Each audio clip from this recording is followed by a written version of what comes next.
All right, everyone, buckle up, because today we're taking a deep dive into something that's pretty unique in the world of testing. Oh, yeah. Florida's 7th grade civics EOC. Sounds exciting. It is. We're going to be cracking open this book called Mastering Florida's Civics Computer Adaptive Test. Interesting. And our mission today is not just to tell you what's on the test, Right. but how this thing actually works, because it's not your average multiple choice exam. Yeah, no kidding. This one is really designed to adjust to you. Right, like it figures out what you know and what you don't know as you go. I was going to say, think of it kind of like a personal trainer Ooh, I like that. for your civics knowledge. That's a really good analogy. Yeah. So we're not just memorizing random facts here, right? Oh, no. We're talking about building a deep understanding. Exactly. And it does that through something called computer adaptive testing. Okay, computer adaptive testing, or CCAS. We'll call it CCAS for short. Works for me. So tell me, what is so special about this CCAS? Well, imagine for a second you're playing a video game. Okay, I can do that. And as you level up, Yeah, the game gets harder, right? of course, got to keep it challenging. Exactly. Well, this test does something very similar. So it's like constantly pushing you to that next level. You got it. It starts by giving you questions that are kind of average difficulty. Okay, so it's feeling you out. Exactly. But if you're acing those, boom, tougher challenges come your way. Makes sense. But let's say you stumble a bit. Everyone stumbles sometimes. True. Well, the test might adjust, give you some slightly easier ones. So it's like it's always trying to find your sweet spot. You got it. That's one of the really cool things about TEAT. Yeah, so no two students are taking the exact same test then. Nope. Every experience is totally unique. Wow, that's pretty wild. And I imagine that makes it pretty hard to cheat, huh? Well, yeah. Since everyone's getting different questions, it pretty much eliminates that possibility. That's a win. And you said this system makes the test super efficient too, right? Absolutely. It can figure out your civics knowledge, your level, with way fewer questions. Oh, I bet students appreciate that shorter test. Less stress. Definitely. Now, you might be thinking, okay, how does the test know what to ask me? Yeah, I was just going to ask that. Like, is it just throwing random civics facts at me? Right. Like out of a hat. Well, not quite. It all goes back to something called a test blueprint. A test blueprint. Sounds kind of official. It is. Think of it like a map that guides the test through all those important civics areas that 7th graders should know. So it's making sure all the bases are covered. Exactly. It outlines, what percentage of questions are going to come from each area. So like principles of government, citizenship responsibilities, historical stuff. All that good stuff. Yeah. So while you won't see every tiny detail from your textbook, Right. It's not about memorizing everything. no, the test is going to hit all those major benchmarks. So it's more about having a solid understanding. Yes, the big picture of how it all works. Gotcha. So we've got our personal trainer, our map. This is getting interesting. But there's something else going on behind the scenes too, right? You're talking about the algorithm. The algorithm. Yeah. That sounds kind of mysterious. Break that down for me. Okay, so this algorithm, think of it as your personal test guide. My guide, okay? It's like this. It looks at how you're answering the questions, and then based on that, Yeah. and using that test blueprint. Right, that map we were talking about. Exactly. It decides what to ask you next. Wow, so it's really smart. Like a detective almost. Totally. Gathering clues about your knowledge Figuring out what I know, what I don't know. and constantly adjusting its approach based on what it finds. Amazing. But what if I miss a question?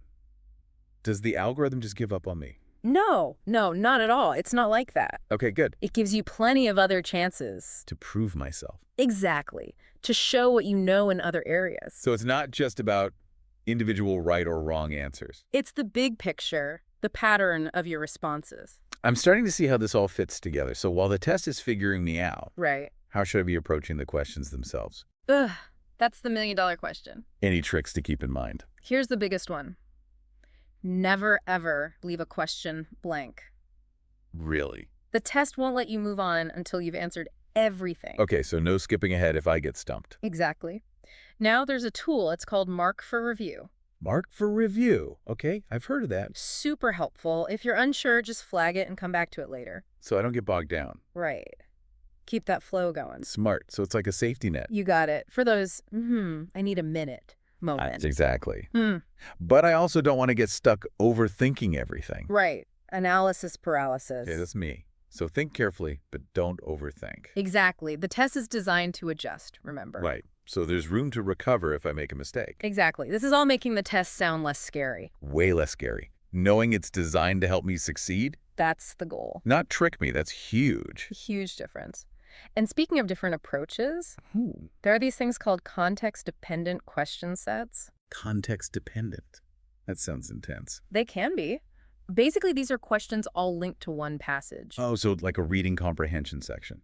Kind of, yeah. It's Okay. testing your knowledge, but also reading comprehension and critical thinking. So I can't just skim and hope for the best. Definitely not. You have to really dive into the details. And because the questions are connected, my answer to one might affect the next. You got it. So pay attention to those details. They matter. This is getting really interesting. So we've talked about how the test works, how to approach the questions, Right. but how does the test actually score me? Ah, another great question.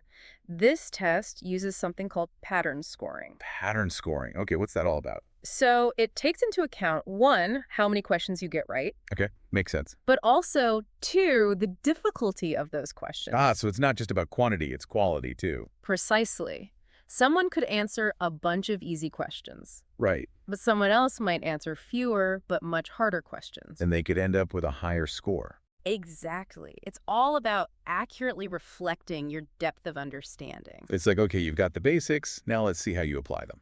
I like that. And that's why just memorizing facts won't cut it on this exam. You got to think critically, connect the dots. Exactly. Yeah. It's about understanding those civics concepts that make you an informed citizen. So it's not just about acing the test, it's about preparing for life beyond the test. Precisely. Mm. Understanding how the test works is the first step. The first step to becoming an engaged citizen. You got it. This is all making a lot of sense now. But before we get too deep into the weeds, Okay. there's one thing I'm really curious about. What's that? What happens if I just don't finish the test? Ah, that's something a lot of students worry about. Right. Like, what are the consequences? Well, the tough truth is, any unanswered questions are counted as incorrect. Oh, wow. So time management is key here. Absolutely. Every question counts. But it also reinforces that the test is trying to get the most accurate picture of my knowledge. And leaving things blank doesn't help with that, Not at all. It's all about giving your best effort. even if I'm not 100% sure of the answer. You got it. Remember, the test adapts. Even a partially correct answer can be helpful. This has been so insightful. I'm feeling way more confident about this whole process now. I'm glad to hear that. We've covered a lot of ground in this first part of our deep dive. We have. But don't worry, we'll be right back to tackle even more about the Florida Civics EOC. So stay tuned. Welcome back, everyone. I don't know about you, I was just thinking the same thing. but I'm already looking at this Florida Civics EOC Yeah. in a whole new light. I know, right? It's like We've decoded the matrix of this test. Totally. We've got the inside scoop now. We do. But before we get too carried away celebrating, Okay. I have to ask, Yeah. what can students actually do Right. to prepare for this thing? Ah, the million-dollar question. Right. Because knowing how it works is one thing, Yeah. but actually feeling ready to tackle it, Right. Actually being ready to take the test. that's a whole other level. It is. What? And that's where, that test blueprint we were talking about earlier. Oh, yeah, that map. Exactly. That map, it comes into play big time. So it's like having a guide for my study efforts. Exactly. You know exactly what to focus on. So I'm not just like randomly flipping through my textbook. Well, no. You're using that blueprint to prioritize. Work smarter, not harder. Right, exactly. You know what's going to be on the test. Makes sense. So I'm focusing on those big benchmark areas. Right. Those key concepts and ideas. And while I'm studying, should I just be memorizing definitions? Good question. Yeah. Here's the thing. Try to think about these concepts in different ways. Okay, so not just memorizing. No. Connect the ideas to real-world examples. Oh, so like instead of just knowing the Constitution has amendments, Right. I try to understand why those amendments were added. Exactly. And how they impact our lives today. Oh, that's a much better way to learn it. It is. And the more you can make those connections, the better prepared you'll be for those tough questions. Those higher level thinking questions. Exactly. The test wants to see if you can apply what you've learned. It's almost like it's designed to make me a better citizen. That's the whole point. It's not just about the grade. I love that. So speaking of preparation, one thing that always helped me was practice tests. Oh, practice tests are so valuable. Right, it's like a dress rehearsal. Exactly. But with a computer adaptive test, Yeah, how does that even work? right, because the real thing changes based on how you're doing. Exactly. So a practice test won't adapt the same way, Right. but it can still give you a feel for the format. Okay, so like the types of questions I might see. Exactly. And the level of difficulty. So it's like a sneak peek behind the curtain. Exactly. And I remember the guidebook mentioned practice assessments. Oh, yeah, in Google Classroom. Exactly. Those are a gold mine. So I can try out the concepts, see where I need more practice. Yes. And most importantly, build your confidence. Confidence is key, right? Huge, because when you feel prepared, Yeah. you're more likely to stay calm and focused. And that leads to better results. Exactly. Remember, this test is designed to help you succeed. It's not trying to trick me. No, Yeah. it's just trying to measure what you know. Okay, that makes me feel better. But let's be real. Okay. Test day jitters are a thing. Oh, absolutely. Everyone gets nervous. Right. So any advice for students who are freaking out a little? Well, first of all, remember, it's totally normal to feel nervous. Okay, so I'm not alone. You are not alone. The key is not letting those nerves take over. Easier said than done, right? I know. But one thing that can help is visualization. Visualization. Yeah. Close your eyes. Imagine yourself confidently answering the questions. Like a mental pep talk. Exactly. Picture yourself rocking that test. I like that. And what about the day of the test? Oh, the big day. Well, first things first. Good night's sleep. Yeah, good. Healthy breakfast. Check. And give yourself plenty of time to get to the test and fight. No last-minute rushing. Exactly. Because feeling rushed just adds to the stress. So set myself up for success both mentally and physically. You got it. And even if you see a tough question, Yeah, there are bound to be a few of those. take a deep breath, read carefully, and think strategically. And if I'm really stuck, Mark for review. Come back to it later. fresh perspective, I like it.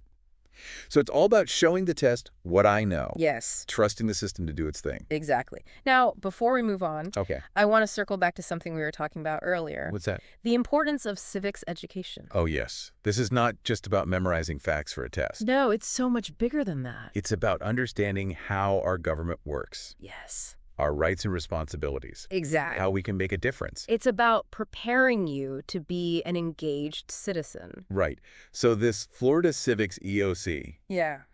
it's not just a hoop to jump through It's a stepping stone to something much bigger. to a lifetime of active citizenship. I love that. And understanding how this test works, Yes. it takes away the fear. The mystery. Right. And it empowers students to actually learn and grow. Exactly. And that's why we're doing this deep dive, And to demystify the process, give students the tools they need. so they can walk into that testing room feeling confident and prepared. Prepared not just for the test, but for life as an informed citizen. Beautifully said. Now, I know we've covered a lot, We have. but I'm sure you all have some thoughts and questions brewing. We do. What aspects of test prep resonated with you the most? We're eager to hear your insights, And don't worry, we'll be back for the final part of our deep dive. to answer your questions. Explore even more resources to help you conquer this test. So stay tuned. Welcome back to our deep dive, everyone. We're here for the final part of our exploration of the Florida Civics EOC. Can you believe it? We're already here. I know. Time flies when you're having fun decoding standardized tests. It really does. And, after all this talk about algorithms and blueprints, Yeah. I'm feeling really good about this whole process. Me too.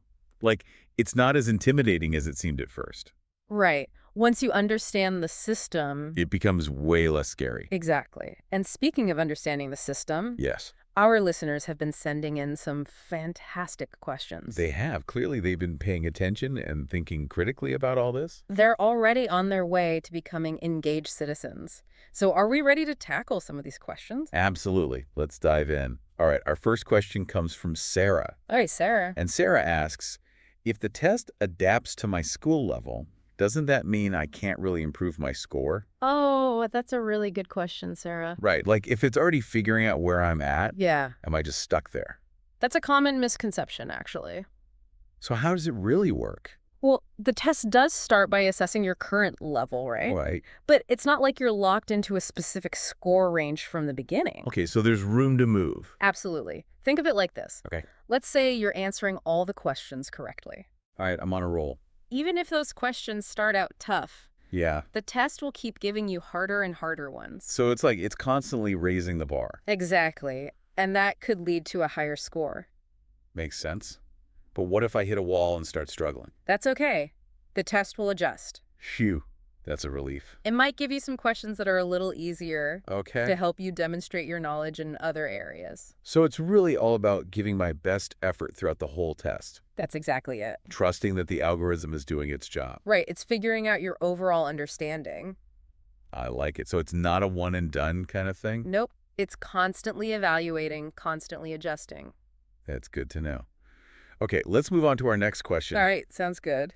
This one comes from David, Hey, David. and David asks, you mentioned the test blueprint makes sure lots of civics topics are covered. Right, that map of the important areas. But what if I'm really good at one area and not so good at another?